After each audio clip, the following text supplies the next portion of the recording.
Welcome back, everyone, to I Am, the podcast where faith meets real-life conversations. I'm your host, Charles, and today I'm flying solo with you, so be patient with me.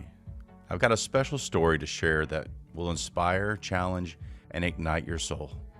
Today's story is about a young man I met, Roger, so stick around. I am the breath that fills your lungs, the spirit where hope is sung. In 2019, after leaving a soccer game, I was walking down Robinson Street in Orlando. I saw a man shuffling through the dimly lit street, his tattered coat wrapped tightly around him as a shield against the wind. I stopped and I said hi, and he mustered a small smile, and he said hi right back. And then he stumbled.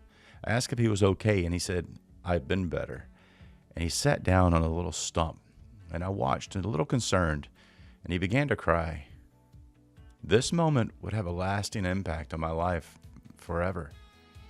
See, at 26, he had spent a decade surviving on the streets. It wasn't the life he wanted, far from it, but it was the life he knew. He moved like a shadow unnoticed and unseen, blending into the chaos of the downtown darkness. See, Roger's story began in a small, crumbling house at the edge of a forgotten neighborhood, not far from where we sat.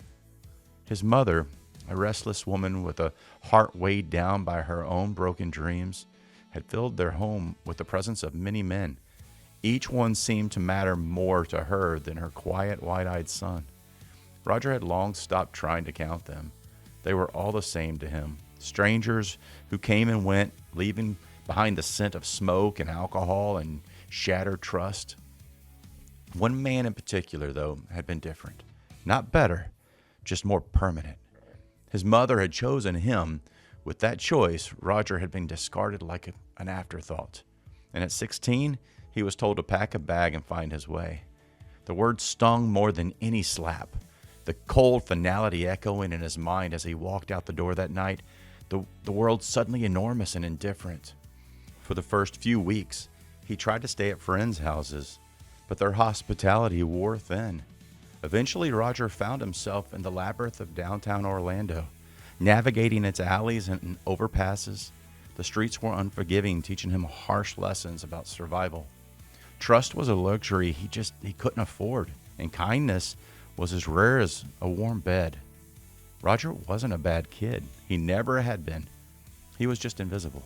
At school, before he dropped out, he had been the one who lingered at the edges of the classroom, hoping someone might notice him. He wasn't loud or disruptive. He just existed, quietly yearning for something he couldn't name. Love, maybe. Or at least a hand to guide him. His mother had never spoken of God, and the thought of church it was foreign to him. Faith seemed like a luxury for people who had something to hold on to. What could he believe in when he had nothing? The streets were his only constant, and loneliness was his closest companion. Some nights he would sit beneath the flickering starlights, staring at the stars and wondering if anyone out there even thought of him. Did his mother regret her choice? Did she wonder where he was? The question churned in his mind, unanswered and heavy, but Roger wasn't just a victim of his circumstances. Beneath the layers of grim and weariness, there was still a flicker of hope. Though it was faint and fragile, he often found himself watching the world with a quiet curiosity. Children laughing with their parents, couples holding hands, old men feeding pigeons in the park. He didn't resent them, he just envied them. He longed for that sense of belonging, the simple comfort of being wanted. One particular cold night, as Roger huddled in a doorway to escape the wind, an older man approached him. The man's face was withered but kind, his eyes crinkling at the corners as he smiled. "Hey, son," the man said, crouching down to Roger's level. "You look like you could use a warm meal." The man introduced himself as Peter and led Roger to the Orlando Union Rescue Mission. This is where people serve food and bread. It wasn't much, but Roger felt like a feast. Peter didn't just leave after the meal. He sat with Roger, asking gentle questions and listening without judgment. For the first time in years, Roger felt seen. Peter spoke of his struggles how he had once been lost, but had found his way through faith and community. Sometimes life breaks us down so we can be rebuilt stronger, Peter said, his voice steady. You're not forgotten, Roger. You're not alone. These words lingered in Roger's heart long after Peter left. They didn't fix everything. Roger's life was still far from easy, but they planted a seed. Maybe, just maybe, there was more to life than survival. Perhaps he wasn't as invisible as he thought. In the weeks that followed, Roger began visiting the shelter more often. He met others who, like him, carried scars both visible and hidden. Slowly, he started to believe that he was worthy of love, that his story wasn't over. As the days turned into months, the streets didn't feel as lonely. Roger still struggled, but he wasn't lost anymore. He was finding his way, one small step at a time, holding on to the hope that somewhere out there, a brighter future awaited him. It's said in Isaiah 61:1, "The Spirit of the Lord is upon us, because the Lord hath anointed me to preach good tidings unto the meek.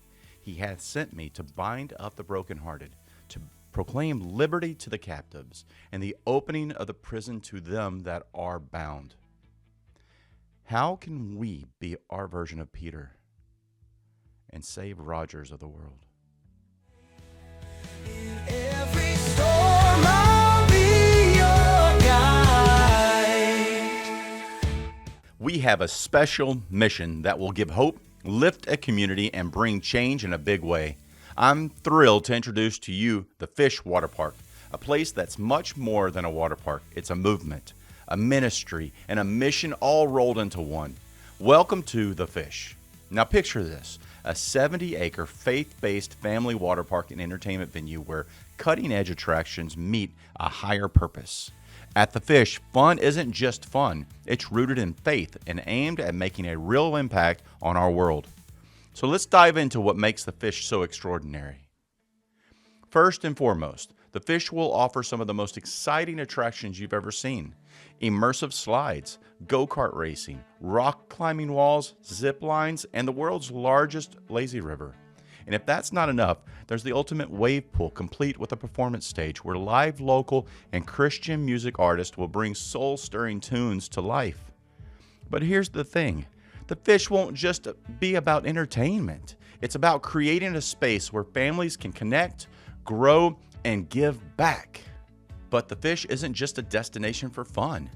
It's a force for good. Every dollar spent here goes towards making a difference in the community. Let's talk about the park's mission, eradicating homelessness. Through partnerships with local shelters and programs like a tiny house initiative and work opportunities for these homeless, the Fish will transform lives. They're also committed to eradicating poverty by working with organizations like Meals on Wheels and Habitat for Humanity. We will support families in need. And then there's the dedication to bringing kids to Christ. From after-school programs and a homeschool academy to a local in-house worship team that offers music, stories, and classes, the Fish creates countless opportunities for children to learn about God's love in a fun and welcoming environment. One of my favorite features is our Wednesday night worship events. Powerful and moving. Imagine celebrating in worship surrounded by the joy and beauty of this incredible park.